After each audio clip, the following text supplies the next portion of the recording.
मेरे प्यारे बच्चों, फिर से आपको देहाती सर यूट्यूब चैनल पर स्वागत है। हम लोग देखेंगे क्लास 10 से कुछ चैप्टर जो आपको बीबीआई को कुछ में ऑब्जेक्टिव टाइप्स में प्रश्न में लेकर के आए हैं, जो एक शब्द में उत्तर देना है। ठीक है, इसको ऑब्जेक्टिव टाइप में इसको मान सकते हैं, बट यहाँ मैं लिख दिया हूँ कि एक शब्द से एक शब्द में उत्तर दीजिए बच्चों। ठीक है, तो देखेंगे कि कोयले का दहन किस प्रकार की अभिक्रिया है। कोयले का दहन किस प्रकार की अभिक्रिया है? संयोजन अभिक्रिया। इसका आंसर क्या होगा बच्चों? संयोजन अभिक्रिया होगा। ठीक है, बोलता जल का वैद्युत अपघटन किस प्रकार की अभिक्रिया है बच्चों? इसका आंसर होगा क्या? वियोजन अभिक्रिया होगा। क्या होगा? वियोजन अभिक्रिया। ठीक है बच्चों, देखिए लोहा और कॉपर सल्फेट विलयन की अभिक्रिया का प्रकार क्या है? लोहा और कॉपर सल्फेट विलयन की अभिक्रिया का प्रकार क्या है? देखेंगे इसका आंसर क्या हो जाएगा? विस्थापन अभिक्रिया।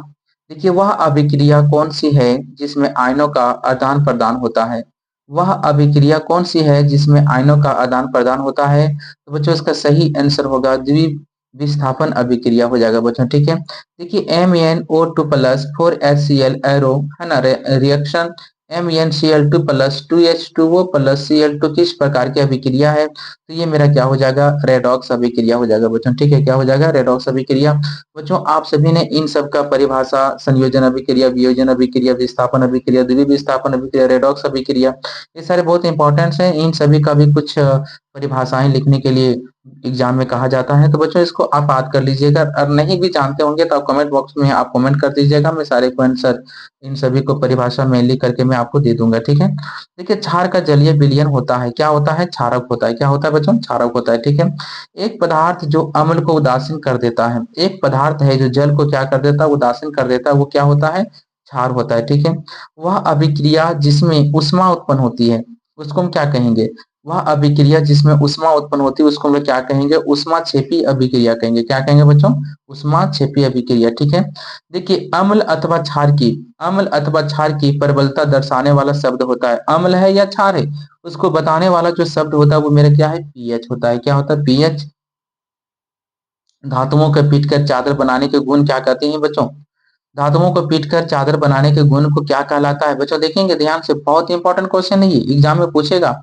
आघात वर्धीयता कहते हैं। ठीक है बच्चों, धातुओं को पीटकर चादर के रूप में जो बदलने के गुण को क्या कहते हैं? आघात वर्धीयता कहते हैं। ठीक है, चलिए बच्चों अगला प्रश्न देखेंगे। धातुओं से पतले तार बनाए जाने का गुण क्या कहलाता है? धातुओं से पतले तार हम बना सकते हैं तो उस गुण को क्या कहते हैं? तन्यता कहते हैं। क्या कहते हैं? तन्यता कहते हैं। ओके बच्चों, तो चलिए अगला प्रश्न आप देखेंगे। आपके लिए अगला प्रश्न माय डियर स्टूडेंट्स क्या है कि जो धातुएं कठोर सतह से टकराने पर आवाज उत्पन्न करती है क्या कहलाती है? जो धातुएं कठोर सतह से टकराने पर आवाज उत्पन्न करती है क्या कहलाती है? उसको हम लोग ध्वनिक कहते हैं। ठीक है, जब दो धातुएं आपस में कठोर सतह से टकराते हैं ना तो उससे आवाज उत्पन्न होता है, उस आवाज को क्या कहते हैं हम लोग? ध्वनिक कहते हैं। ठीक है, कौन सी धातु कमरे के ताप पर द्रव होती है? कमरे के तापमान पर भी वो क्या होता है? द्रव अवस्था में होता है। वो मेरा पारा है, जिसको हम लोग दूसरे भी शब्द से जानते हैं, मरकरी। ठीक है, हीरा व ग्रेफाइट कार्बन का क्या है? हीरा व ग्रेफाइट कार्बन का क्या है? कौन सा रूप होगा?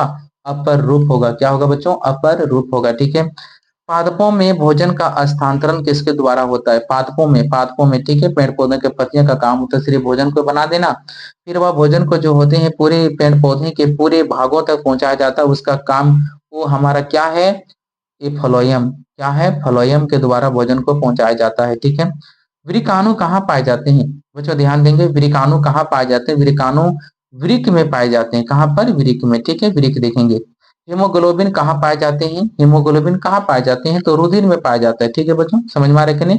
और हीमोग्लोबिन का काम क्या होता है? ऑक्सीजन का वहन करना। ठीक है, देखिए सामान्य परकुंचन दाब कितना होता है? 120 mm पारा होता है। ठीक है, ध्यान देंगे बच्चों। पौधों में समन्वय किसके द्वारा होता है? समन्वय है ना, पौधों में समन्वय किसके द्वारा होता है? फाइटो हार्मोन के कारण होता है। किसके कारण होता है? फाइटो हार्मोन के कारण होता है। ठीक है, कौन सा हार्मोन जंतु शरीर को इमरजेंसी के लिए तैयार करता है ना, कि जैसे इमरजेंसी आपातकालीन के लिए तैयार कर देता है? एड्रेनलिन होता है, एड्रेनलिन हार्मोन। ठीक है, कौन सी ग्रंथियां अपना स्राव सीधे रुधिर में करता है? कौन सी ग्रंथि है जो अपना स्राव मतलब क्या होता है? बहना बहाना सीधे रुधिर में करता है, तो क्या है? अंतःस्रावी ग्रंथि। क्या? अंतःस्रावी ग्रंथि बच्चों। ठीक है, देखिए अगला प्रश्न है कि मस्तिष्क का सबसे बड़ा एवं मुख्य भाग कौन सा है? मस्तिष्क का सबसे बड़ा है ना और मुख्य भाग कौन सा है? तो देखेंगे अग्र मस्तिष्क होगा, इसका आंसर क्या होगा? अग्र मस्तिष्क होगा। ठीक है। किसी उद्दीपन के प्रति पौधों की गति को क्या कहते हैं? किसी उद्दीपन के प्रति जो होता है पौधों की गति को क्या कहते हैं? अनुवर्तन गति कहते हैं। क्या कहते हैं? अनुवर्तन गति कहते हैं। तो बच्चों ये आप लोगों को यहाँ एक शब्द में उत्तर दीजिए, ये कैसा लगा आप लोग कमेंट बॉक्स में लेकर के आप लोग कमेंट करेंगे। यदि कोई नए हैं तो चैनल को सब्सक्राइब कर लेंगे। चलिए बच्चों, सभी को थैंक यू।